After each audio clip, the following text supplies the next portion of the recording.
The story today in the gospel is fantastic. Can you imagine what it would be like to be sitting in a boat and all of a sudden look out and there see Jesus walking on the water? See anybody walking on the water.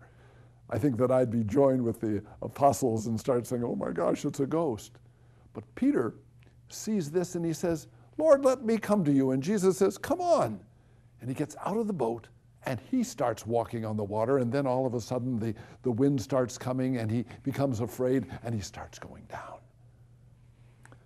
I find this story fascinating, not just in the overwhelming wonder of how you can be able to walk on water, but you get an insight into Christ entering into the world, into the physical world, and bringing about changes, bringing about a great deal of control.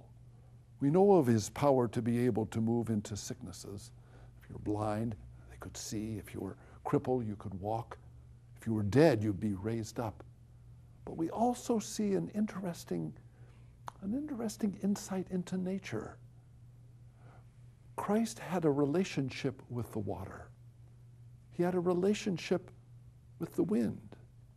And somehow there was a communication, there was an empathy, if you will, that happened.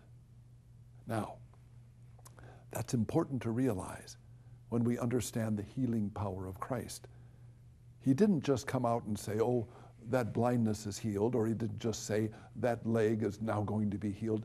There was something that moved in him, something that came out of him. There was a reaching out to that blindness, to that crippled leg, even to that dead body. And there was something that reached out and was able to walk on the waters, something that was able to say to the wind, stop.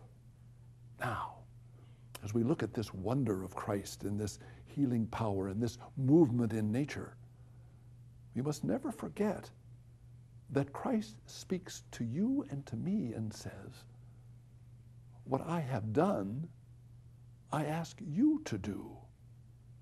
I ask you to move into that blindness and pray and allow sight to come. I ask you to move into that crippled leg and allow healing to come. I ask you to enter into places where perhaps there's the death of depression and allow new life to come, even in a new way. There's a call to a sense of respect and understanding of the wind, of a hurricane, of a flood, of a water that moves in a strong way. We are called to move with healing and with great power into the world in which Christ went before us and showed us the way.